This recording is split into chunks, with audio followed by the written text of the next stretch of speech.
ఓం శాంతి 25/8/2025 సాకార ఐశ్వర్య మధుర మహావాక్యాలు.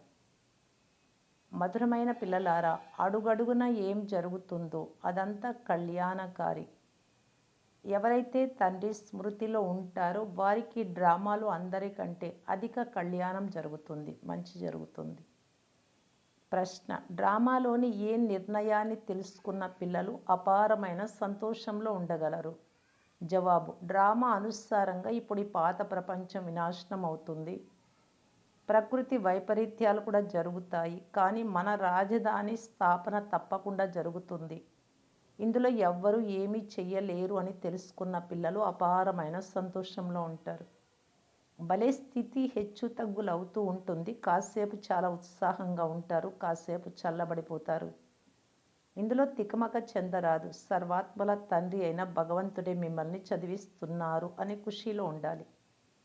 పాట: సభలో జ్యోతి వెలిగింది. ఓం శాంతి. మధురాతి మధురమైన పురుషార్థానుసారం నంబర్ వారుగా ఉన్న చైతన్య దీపపు పురుగులకు బాబా ప్రియ స్మృతులను తెలియజేస్తూ ఉన్నారు. మీరందరూ చైతన్యమైన దీపపు పురుగులు. బాబాను జ్యోతి అని కూడా అంటారు, కానీ వారిని గురించి ఏమాత్రం తెలియదు. జ్యోతి పెద్దదేమీ కాదు, ఒక బిందువు. ఆత్మలైన మనం కూడా బిందువులము అని ఎవరి బుద్ధిలోనూ ఉండదు. మన ఆత్మలో పూర్తి పాత్ర అంతా నిండి ఉంది. ఆత్మ పరమాత్మల జ్ఞానం ఇతరులు ఎవ్వరి బుద్ధిలోనూ లేదు. పిల్లలైనా మీకు మాత్రమే తండ్రి వచ్చి అర్థం చేయించారు, ఆత్మ అనుభవం చేయించారు. ఆత్మ అంటే ఏంటో, పరమాత్మ అంటే ఎవరు ఇంతకుముందు మీకు కూడా తెలియదు. కనుక దేహ అభిమానం కారణంగా పిల్లలలో మోహం కూడా ఉంది, వికారాలు కూడా చాలా ఉన్నాయి. భారతదేశం ఎంత ఉన్నతంగా ఉండేది. వికారము అను పదం కూడా ఉండేది కాదు. అది నిర్వికారి భారతదేశం. తండ్రి అర్థం చేయించినట్లు ఏ మనుషులు అర్థం చేయించలేరు. నేటికి 5000 సంవత్సరాల క్రితం నేను దీనిని శివాలయంగా చేశాను. నేనే శివాలయాన్ని స్థాపించాను. ఎలా? అది కూడా మీరు ఇప్పుడు అర్థం చేసుకుంటూ ఉన్నారు. అడుగడుగులో ఏం జరుగుతుందో అది కళ్యాణకారినేనని మీకు తెలుసు. ఎవరైతే తండ్రిని బాగా స్మృతి చేసి స్వకళ్యాణాన్ని కూడా చేసుకుంటూ ఉంటారో వారికి ప్రతిరోజు ఇంకా ఎక్కువ కళ్యాణకారిగానే ఉంటుంది. ఇది కళ్యాణకారి పురుషోత్తములుగా అయ్యే యుగం. బాబాకి ఎంత మహిమ ఉంది. ఇప్పుడు సత్యమైన భాగవతం నడుస్తూ ఉంది అని మీకు తెలుసు. ద్వాపర యుగంలో ఎప్పుడైతే భక్తి మార్గం ప్రారంభం అవుతుందో అప్పుడు మొట్టమొదట మీరు వజ్రలింగాన్ని తయారు చేసి పూజిస్తారు. మీరు ఎప్పుడైతే పూజారులుగా అయ్యారో అప్పుడు మందిరాలను నిర్మించారు. వజ్రాలు మాణిక్యాలతో నిర్మించాము అని ఇప్పుడు మీకు స్మృతి కలిగింది. ఆ చిత్రాలు ఇప్పుడు లభించవు. ఇక్కడ మీరు వెండి మొదలైన వాటితో తయారు చేసి పూజిస్తారు. అలాంటి పూజారులకు కూడా ఎంత గౌరవం ఉందో చూడండి. అందరూ పూజిస్తారు శివుడిని, కానీ అవ్యభిచారి పూజ అయితే లేనే లేదు. ఇది కూడా పిల్లలైనా మీకు తెలుసు. వినాశనం కూడా తప్పకుండా జరుగుతుంది. అందుకు ఏర్పాట్లు జరుగుతూ ఉన్నాయి. ప్రకృతి వైపరీత్యాలు కూడా డ్రామాలో నిర్ణయించబడి ఉన్నాయి. ఎవరు ఎంత తల బాదుకున్నా మీ రాజధాని మాత్రం తప్పకుండా స్థాపన అవ్వాల్సిందే. ఇందులో ఏదైనా చేసేందుకు ఎవ్వరికి శక్తి లేదు. పోతే మీ స్థితి హెచ్చు తక్కువ అవుతూనే ఉంటుంది. ఇది చాలా గొప్ప సంపాదన. ఒక్కసారి మీరు చాలా సంతోషంగా శ్రేష్ఠ సంకల్పాలతో ఉంటారు, ఒక్కోసారి చల్లబడిపోతారు. యాత్రలో కూడా హెచ్చు తక్కువలు అవుతూ ఉంటారు కదా. ఇందులో కూడా అలాగే జరుగుతుంది. కొన్నిసార్లు ఉదయమే లేచి తండ్రిని స్మృతి చేయడం వలన చాలా సంతోషం కలుగుతుంది. ఓహో, బాబా మమ్మల్ని చదివిస్తున్నారు, అద్భుతం. సర్వాత్మల తండ్రి భగవంతుడు మమ్మల్ని చదివిస్తూ ఉన్నారు. వారు కృష్ణుణ్ణి భగవంతుడిగా భావించారు. భక్తి మార్గంలో పూర్తి ప్రపంచంలో గీతకు చాలా గౌరవం ఉంది, ఎందుకంటే అది భగవాను వాచ కదా. కానీ భగవంతుడు అని ఎవరిని అంటారో ఎవ్వరికీ తెలియదు. ఎలాంటి హోదాలో ఉన్నా గొప్ప గొప్ప విద్వాంసులు, పండితులు మొదలైన వారు కూడా గాడ్ ఫాదర్ను స్మృతి చేయమని చెప్తారు. కానీ వారు ఎప్పుడు వచ్చారు, వచ్చి ఏం చేశారు అదంతా మర్చిపోయారు. తండ్రి అన్ని విషయాలు అర్థం చేయిస్తూ ఉంటారు. డ్రామాలో ఇవన్నీ రచింపబడి ఉన్నాయి. మళ్ళీ ఈ రావణ రాజ్యంలో మీరు రావాల్సి వస్తుంది. నేను కూడా మళ్ళీ రావాల్సి వస్తుంది. రావణుడే మిమ్మలను అజ్ఞాన గాఢాంధకారంలో నిద్రపుచ్చుతాడు. జ్ఞానాన్ని కేవలం ఒక్క జ్ఞానసాగరుడు మాత్రమే అర్థం చేయిస్తాడు. దాని ద్వారా సద్గతి కలుగుతుంది. తండ్రి తప్ప వేరెవ్వరూ సద్గతి ఇవ్వలేరు. సర్వుల సద్గతి దాత ఒక్కరే. తండ్రి ఏ గీతను వినిపించారో అది మళ్ళీ ప్రాయలోకమైపోయింది. ఈ జ్ఞానము పరంపరగా రాదు. ఇతరుల ఖురాన్, బైబిల్ మొదలైనవి పరంపరగా వస్తాయి, వినాశనం అవ్వవు. ఇది పరంపరగా వచ్చేందుకు మీకు ఇప్పుడు నేను ఏ జ్ఞానాన్ని ఇస్తున్నానో ఆ జ్ఞాన శాస్త్రం ఏది తయారవ్వదు. ఇప్పుడు మీరు వ్రాస్తారు, తర్వాత సమాప్తం చేస్తారు. ఇదంతా న్యాచురల్గా కాలి సమాప్తం అయిపోతుంది. తండ్రి కల్పకృతం కూడా చెప్పారు, ఇప్పుడు కూడా మీకు చెప్తున్నారు. ఈ జ్ఞానం మీకు లభిస్తూ ఉంది. తర్వాత మీరు వెళ్ళి ప్రాలబ్ధాన్ని పొందుతారు. అప్పుడు మీకు ఈ జ్ఞానం అవసరం ఉండదు. భక్తి మార్గంలో అనేక శాస్త్రాలు ఉన్నాయి. బాబా మీకు ఏ గీతను చదివి వినిపించడం లేదు. వారు మీకు రాజయోగ శిక్షణనిస్తున్నారు. భక్తి మార్గంలో దీని శాస్త్రాన్ని తయారు చేసినప్పుడు అర్థరహితంగా చేశారు. గీతా జ్ఞానాన్ని ఎవరు ఇచ్చారు? ఇది ముఖ్యమైన విషయం. వారి పేరును మార్చేశారు. వేరు ఎవ్వరి పేర్లు మారిపోలేదు. అందరికీ ముఖ్య ధర్మశాస్త్రాలు ఉన్నాయి కదా. ఇందులో ముఖ్యమైనది దేవతా ధర్మం, ఇస్లాం ధర్మం, బౌద్ధ ధర్మం. మొదట బౌద్ధ ధర్మము, తర్వాత ఇస్లాం ధర్మం అని కొందరు చెప్తారు. ఈ మాటలతో గీతకు సంబంధం లేదు అని చెప్పండి. తండ్రి నుండి ఆస్తి తీసుకోవడమే మా కర్తవ్యము అని చెప్పండి. తండ్రి ఎంత బాగా అర్థం చేస్తున్నారు. ఇది ఎంత పెద్ద వృక్షం. దీని నుండి పుష్ప గుచ్చం వలె 3 కొమ్మలు వెలువడ్డాయి. ఎంత మంచి తెలివితేటలతో తయారు చేయబడిన వృక్షం. మేము ఏ ధర్మం వారము, మా ధర్మాన్ని ఎవరు స్థాపన చేశారు అని ఎవరైనా వెంటనే అర్థం చేసుకుంటారు. ఈ దయానందుడు, అరవింద ఘోష్ మొదలైన వారందరూ ఈ మధ్యలో ఉండి వెళ్ళిపోయారు.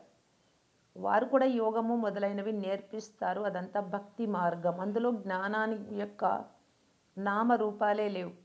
వారికి చాలా గొప్ప గొప్ప బిరుదులు లభిస్తాయి. ఇదంతా డ్రామాలో రచింపబడి ఉంది. ఇది మళ్ళీ 5000 సంవత్సరాల తర్వాత జరుగుతుంది. ప్రారంభం నుండి ఈ చక్రం ఎలా తిరిగిందో మళ్ళీ ఎలా రిపీట్ అవుతుందో మీకు తెలుసు. ఈ వర్తమాన సమయం భూతకాలంగా అయ్యి భవిష్యత్తుగా అయిపోతుంది. భూత, వర్తమాన, భవిష్యత్తులు జరిగిపోయినదంతా మళ్ళీ భవిష్యత్తుగా మారిపోతుంది. ఈ సమయంలో మీకు జ్ఞానం లభిస్తుంది. తర్వాత మీరు రాజ్యం తీసుకుంటారు.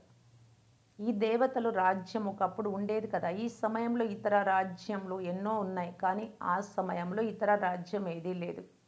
ఇది కూడా ఒక కథలాగా తెలియజేయండి. చాలా సుందరమైన కథగా అవుతుంది. చాలా కాలం క్రితము 5000 సంవత్సరాల క్రిందట ఈ భారతదేశం సత్యయుగంగా ఉండేది.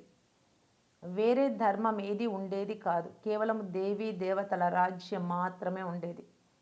దానిని సూర్యవంశీ రాజ్యం అని అనేవారు. లక్ష్మీనారాయణల రాజ్యం 1250 సంవత్సరాలు నడిచింది. తర్వాత వారు రాజ్యాన్ని ఇతర సోదరులైన క్షత్రియులకు ఇచ్చారు. తర్వాత వారి రాజ్యం నడిచింది.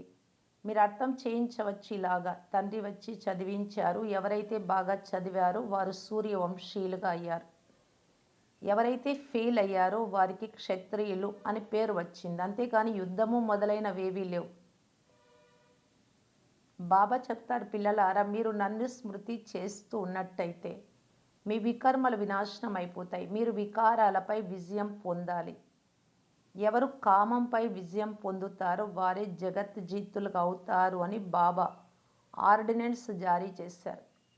చివరికి అర్ధకల్పం తర్వాత వామ మార్గంలోకి వెళ్తారు. వారి చిత్రాలు కూడా ఉన్నాయి. దేవతల ముఖాలే అలా తయారు చేయబడి ఉన్నాయి. రామరాజ్యం, రావణ రాజ్యం సగం సగం ఉంటాయి.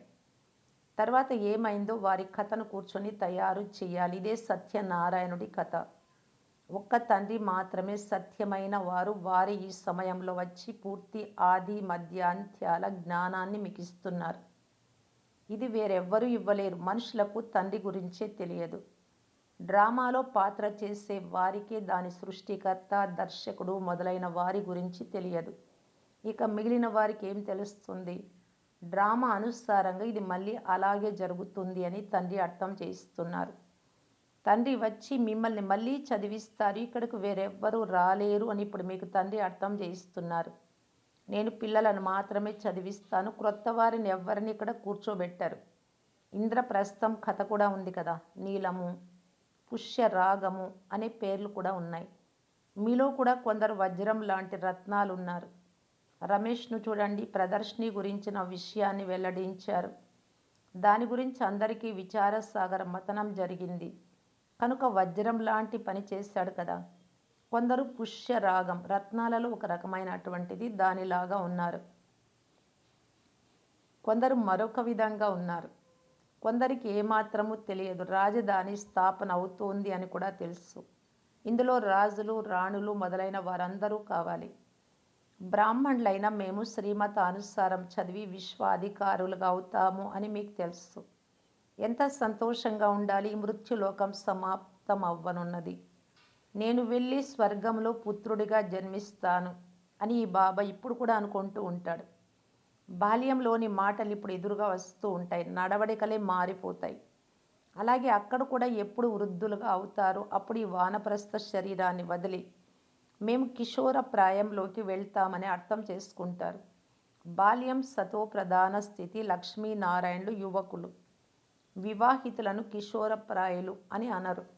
యువ ప్రాయానికి రజో, వృద్ధాప్యానికి తమో అని అంటారు. అందుకే అందరికీ కృష్ణుడి పైన ఎక్కువ ప్రేమ ఉంటుంది.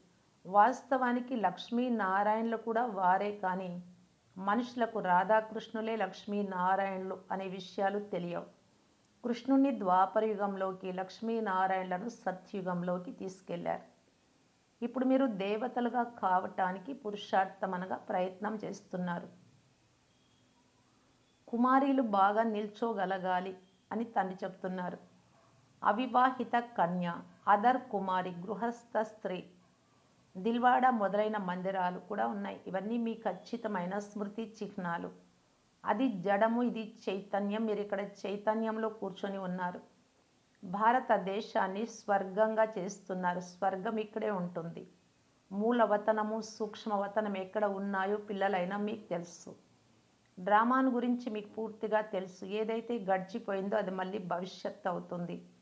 తర్వాత మళ్ళీ అదే భూతకాలం అవుతుంది. మిమ్మల్ని ఎవరు చదివిస్తున్నారో అర్థం చేసుకోవాలి. స్వయం భగవంతుడే మనల్ని చదివిస్తున్నారు అనే సంతోషంగా శీతలమైపోవాలి. తండ్రి స్మృతితో అన్ని అలజడులు, లోపాలు తొలగిపోతాయి. బాబా మన తండ్రి కూడా అయ్యారు, మనల్ని చదివిస్తూ ఉన్నారు. అంతేకాదు జతలో కూడా తీసుకెళ్తారు. స్వయాన్ని ఆత్మగా భావించి పరమాత్మ అయిన తండ్రితో ఈ విధంగా మాట్లాడాలి. బాబా గురించి మాకు ఇప్పుడే తెలిసింది. బ్రహ్మ విష్ణువుల గురించి కూడా తెలిసింది. విష్ణు నాభి నుండి బ్రహ్మ వెలువడ్డాడు. విష్ణువును క్షీరసాగరంలో చూపిస్తారు. బ్రహ్మను సూక్ష్మవతనంలో చూపిస్తారు. వాస్తవానికి బ్రహ్మ ఇక్కడే ఉన్నాడు. విష్ణువు రాజ్య పాలన చేసేవారు. ఒకవేళ విష్ణువు నుండి బ్రహ్మ వెలువడినట్లయితే తప్పకుండా రాజ్యం కూడా చేస్తాడు. విష్ణువు నాభి నుండి వెలువడినప్పుడు చిన్న పుత్రుడిగా ఉంటాడు కదా. ఈ విషయాలన్నీ తండ్రి కూర్చొని అర్థం చేయిస్తూ ఉన్నారు. బ్రహ్మని 84 జన్మలు పూర్తి చేసి ఇప్పుడు మళ్ళీ విష్ణుపురికి యజమానులుగా అవుతాడు. ఈ విషయాలు కూడా ఎవ్వరూ పూర్తిగా అర్థం చేసుకోలేరు కనుక సంతోషం కూడా పెరగదు. మీరే గోప గోపికలు. సత్యుగంలో ఉండరు. అక్కడ రాకుమార్, రాకుమారీలు ఉంటారు. గోప గోపికలకు గోపి వల్లభుడు ఉన్నాడు కదా. ప్రజాపిత బ్రహ్మ అందరికీ తండ్రి. నిరాకార శివుడు సర్వాత్మలకు తండ్రి. వీరంతా ముఖ వంశావళి. బీకేలైనా మీరంతా సోదరి సోదరులు. వికారి దృష్టి ఉండరాదు. ఇందులోనే మాయ ఓటమిని చవి చూపిస్తుంది, ఓడిపోయేలాగా చేస్తుంది. తండ్రి చెప్తారు, ఇప్పటి వరకు ఏమేం చదివారో దానినంతా బుద్ధి ద్వారా మర్చిపోండి. నేను ఏం వినిపిస్తూ ఉన్నానో దానిని చదవండి. మెట్ల చిత్రం చాలా ఫస్ట్ క్లాస్గా ఉంది. పూర్తి ఆధారమంతా ఒకే విషయంపై ఉంది. గీతా భగవానుడు ఎవరు? కృష్ణుణ్ణి భగవంతుడు అని అనరు. అతడు సర్వగుణ సంపన్నమైన దేవత. అతని పేరు గీతలో వేయడం జరిగింది. అతడిని నల్లగా కూడా చేశారు, శ్యామ్ సుందర్ అని. నల్లగా చూపించారు కదా. లక్ష్మీనారాయణులను కూడా నల్లగా చేసేసారు. ఏ లెక్కాచారము లేదు. రామచంద్రుణ్ణి కూడా నల్లగా చేశారు. కామచితిపై కూర్చోవడం వలన నల్లగా అయ్యారు అని తండ్రి చెప్తున్నారు. ఉదాహరణకు ఒక్కరినే చూపిస్తారు. మీరంతా బ్రాహ్మణులు, ఇప్పుడు మీరు జ్ఞాన చితిపై కూర్చున్నారు. శూద్రులు కామచితిపై కూర్చున్నారు. తండ్రి చెప్తారు, విచార సాగరం మతనం చేసి ఎలా జాగృతం చెయ్యాలి అని యుక్తులను వెలికి తీయండి. డ్రామా అనుసారంగా జాగృతులవుతారు. డ్రామా చాలా నెమ్మదిగా నడుస్తుంది. మంచిది. మధురాతి మధురమైన అపురూపమైన పిల్లలకు మాతా పిత బాప్దాదాల ప్రియ స్మృతులు మరియు గుడ్ మార్నింగ్. ఆత్మిక పిల్లలకు ఆత్మిక తండ్రి నమస్తే. ధారణ కొరకు ముఖ్య సారం. ఫస్ట్ పాయింట్, మేము గోపి వల్లభుని గోపికలము అనే స్మృతి సదా ఉండాలి. ఈ స్మృతి ద్వారా సదా సంతోష పాదరస మట్టం ఎక్కి ఉంటుంది. సెకండ్ పాయింట్, ఇప్పటి వరకు ఏమేం చదివారో దానిని బుద్ధి ద్వారా మరచి తండ్రి ఏం అర్థం చేస్తున్నారో దానినే చదవండి. మేము సోదరి సోదరులము అనే స్మృతి ద్వారా వికార దృష్టిని సమాప్తం చేసుకోవాలి. మాయ చేతిలో ఓడిపోరాదు. వరదానము, సేవ ద్వారా యోగయుక్త స్థితిని అనుభవం చేసే ఆత్మిక సేవాధారీ భవ. బ్రాహ్మణ జీవితము సేవ యొక్క జీవితం. మాయ నుండి స్వయాన్ని జీవించి ఉంచుకునేందుకు శ్రేష్టమైన సాధనం సేవ. సేవ యోగయుక్తంగా చేస్తుంది, కానీ కేవలం వాచా సేవ కాదు. అంటే నోటి ద్వారా చేసే సేవ మటుకే కాదు, విన్నటువంటి మధురమైన మాటలు స్వరూపంగా ఈ సేవ చేయాలి. నిస్వార్థ సేవ చేయాలి. త్యాగము తపస్సుల స్వరూపంతో సేవ చేయాలి. హద్దు కామనలకు అతీతంగా నిష్కామ సేవ చేయాలి. దీనిని ఈశ్వరీయ లేక ఆత్మిక సేవని అంటారు. నోటితో పాటు మనస్సు ద్వారా సేవ చేయడం అనగా మన్మనాభవ స్థితిలో స్థితం అవ్వటం. స్లోగన్, ఆకృతిని చూడకుండా శరీరాన్ని, నిరాకార తండ్రిని చూస్తే ఆకర్షణ మూర్తులుగా అవుతారు. అవ్యక్త సూచన, సహజ యోగులుగా అవ్వాలి అంటే పరమాత్మ ప్రేమ యొక్క అనుభవీలుగా కావాలి. దాని కొరకు బాప్దాదా ఇలా తెలియజేస్తూ ఉన్నారు. బాప్దాదాకు పిల్లలపైన ఎంత ప్రేమ ఉంది అంటే ప్రతి బిడ్డ నాకంటే ముందుండాలి అని భావిస్తారు.